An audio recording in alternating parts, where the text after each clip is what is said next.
इसका मतलब साड़ी पहन, वो पहले क्या पहनती थी? वो तो नशे में रहती थी, वो तो खुद कहती थी कि मैं नशा करती हूँ। वो खुद कहती है इस बात को, और उसके बाद आप कह रहे हैं कि आप किसी को टपोरी। इनके पास कोई मुद्दा नहीं है, इतना नॉन सीरियस ये लोग जो है पार्लियामेंट में बैठे हुए, जनता का हाल बेहाल हो रहा है, लेकिन ये लोग जो है बोलने के लिए तैयार नहीं। आपको पता है महाराष्ट्र के अंदर ऐसी एक जगह है जहां पर जो है एक आदमी 3 शादी कर सकते, पहले भी इसीलिए शादी करते, सुनिए मेरी बात, इसीलिए शादी करती है क्योंकि वो पहली जब बीवी है पहले शादी करेगी, और उसके बाद वो बीवी जब प्रेग्नेंट होते हैं वो अलाउड होते हैं कि 2 शादी आदमी फिर से करे। क्यों पता है? इसीलिए क्योंकि उस एरिया में पानी नहीं है, पानी की किल्लत की कमी की वजह से पानी लाने के लिए 2 महिला की शादी एक्स्ट्रा आदमी करते हैं। बताइए महिला का हाल ये बेहाल है।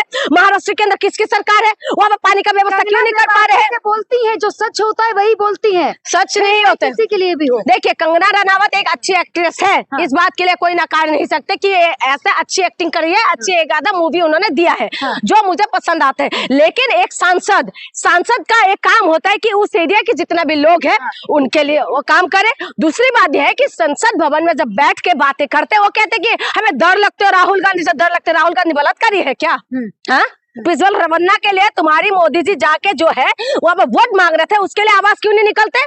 ब्रजभूषण शरण सिंह के लिए तुम आवाज क्यों नहीं निकालते हो? तुम कुलदीप सिंगर के लिए तुम आवाज क्यों नहीं निकालते हो? जो बलात्कारी है वो तो सदाचारी बना के बैठे हुए हैं, और उसके बाद जो है कंगना रनावत राहुल गांधी के लिए बोलते, जो राहुल गांधी की परिवार जिस तरीके से शहादत दिया इस देश के लिए, इनकी जो दादी थी उन्होंने पूरा सिथरा उड़ गए थे उनकी, जो इस देश के लिए पूरा एक एक बूंद इस देश के लिए दे दिया। उनकी पापा राजीव गांधी की सिथरा उड़ा दिया था। इस देश के लोग यहाँ पर ही हुआ, इस देश के लिए हुआ था, इस देश में बलिदान दे दिया, सर्वोच्च बलिदान उन्होंने दे के गए हैं। उसके बाद तुम उनकी बेटे को इस तरीके की भाषा, थोड़ा सा तो लिहाज करो। देखा नहीं आपने कभी फ्लाइंग किस कर देते हैं पार्लियामेंट में, कभी आंख मार देते हैं। बलात्कार तो नहीं करते ना, इसीलिए तो बलात्कारी तो नहीं है ना। फ्लाइंग किस करना क्या गलत है बताओ? क्या गलत है? करते रहते हैं पार्लियामेंट में, आंखों से बलात्कार कर रहे हैं। इनकी तो बीजेपी वाले तो आंखों से बलात्कार कर देते हैं।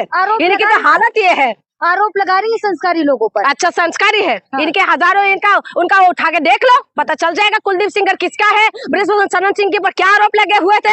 आप बताइए ना, ये जो अभी वीआईपी ट्रीटमेंट मिलके जो आश्रम बापू घूम रहे हैं, ये किसकी राज में घूम रहे हैं? और वहां पर बनारस जैसे जगह के अंदर, राम मंदिर के अंदर, जहाँ पर शंकराचार्य जी जाने का प्रवेश का जो रास्ता है, वहां से एक बलात्कारियों को घुसने दे रहे हैं। अब हिंदुओं का भावना आहत नहीं हो रहा है। अब हिंदू पता नहीं, ये जो हिंदू संगठन वाले पता नहीं कहां पर छुप के मरे हुए हैं, कौन सी गुफा में घुसे हुए हैं, इनकी अब जो है इनका भावना आहत नहीं हो रहा है। अनुरुद्ध आचार्य कह तो रहे, अगर आसाराम ने कुछ ऐसा गलत काम किया है तो 16 साल की लड़की के शरीर पे कोई निशान नहीं, अगर कोई ऐसा करता है तो निशान हो।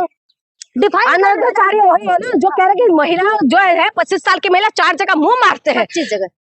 25 साल की महिला 4 जगह मुंह मारती है, और वही अनुरुद्धाचार्य है जो कहते हैं कि 14 साल की जो बच्चे है बॉडी बन के तैयार हो जाते हैं। इन लोगों के अंदर ये जो है, ना तो ये देश के लिए अच्छा है, ना तो ये समाज के लिए अच्छा है ऐसे लोग, और ये लोग महिला विरोधी बयान देते रहते हैं। और उसके बाद जो है ये बताएंगे आसाराम बापू, जो कोर्ट ने प्रूफ कर दिया कि कोर्ट ने बलात्कारी बोल के इनको सजा दे रखा है, उसके बाद ये लोग ये तबक के आके बोलेंगे कि वो सदाचारी है, ये बोलेंगे, ये सर्टिफिकेट देंगे उनको। आज भगत सिंह का सुनिए, 14 की बात है, भगत सिंह का शहादत कहाँ चले गए थे? आज 23 मार्च है, आज भगत सिंह जी का शहादत दिवस है, उनका शहादत दिवस कहाँ चले गए हैं? और शहादत बेकार हो गए हैं। महात्मा गांधी का शहादत वो बेकार हो चुका है क्या? रानी लक्ष्मीबाई, जलकारी बाई, बिरसा मुंडा, तमाम जो लोग हैं उन्होंने जो शहादत दिए थे, सुखदेव से लेकर राजगुरु तक, वो तमाम जो जितना भी है वो सब बेकार है क्या?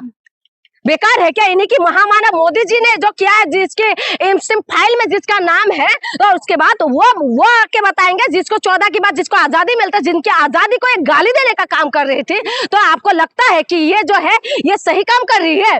2014 की बाद आजादी का मतलब क्या है कि शहादत 1947 से पहले जितने ये 1857 में जितने ने कुर्बानी दिया है, ये 1947 में जितने भी लोगों ने जो है योगदान दिया देश को आजाद करने के लिए, तो इनकी सारी आजादी को तो ये लोग क्या कर दिया? ये पानी फिर रहे हैं। तो ऐसे लोगों को आप मानेंगे कि इनकी मानसिक स्थिति ठीक है?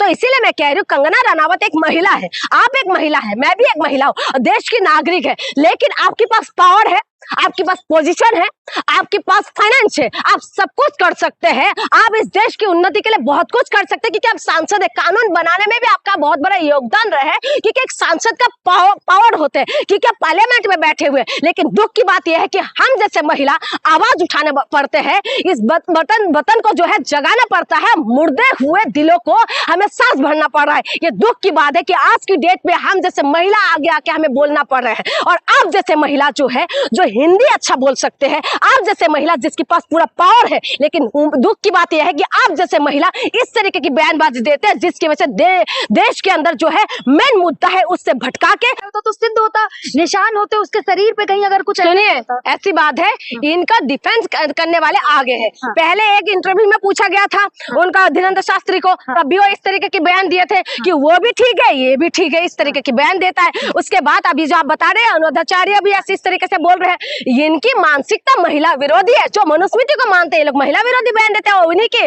गैंग में ये शामिल है। कंगना रनावत जो इस तरीके की बयान देते रहते हैं। आप बताइए ना, आज महिला का हालत दुर्दशा हो रखा है, उनके लिए कंगना रनावत आवाज नहीं निकले। टपोरी बोल रहे हैं, टपोरी पता क्या करते हैं, ये लड़कियों को छेड़ते हैं। टपोरी जो होता है, टपोरी टाइप के जो लोग होते हैं, किसमें यूज होता है, जो लफंगेबाजी करते रहते हैं, जो लड़कियों को छेड़खानी करते रहते हैं। इतने बेबाकी से बोलते हैं कि उन्होंने किसानों की, महिलाओं के लिए भी बोला था। किसानों ने लगा दिया था ना, उसका इस थप्पड़ में एक गाल पे नहीं मारना चाहिए था, इसको 2 गाल पे मारना चाहिए था, क्योंकि एक गाल पे मारा ना, इसका पूरा दिमाग की हालत एक तरफ आ गए। और इसीलिए ये बहकी बहकी से बातें करते हैं, क्योंकि उनको एक में लगा, जब एक में लगा तो बंदे का ये इसका दिमाग इधर आ गया। तो इनका दोनों एक, अब ये ना अलग काम करने लग गए। आपको पता है ना, आंखें टेढ़े होते हैं ना, कहाँ देख रहे पता नहीं चलता। तो यही हालत इसका हो रहा है कि यहाँ लगा तो इसका दिमाग काम नहीं कर रहा, तो दोनों में लग जाता तो इसका दिमाग बिल्कुल सही काम करते। इसका दिमाग की हालत खराब है, किसानों की, महिलाओं के लिए उल्टा बोलती है। ये देखे ना लगातार, हमें तो उम्मीद थी कि ये महिला के लिए कुछ करेंगे। इनकी एक मूवी थी पंगा, कितना अच्छा मूवी इन्होंने दिया है,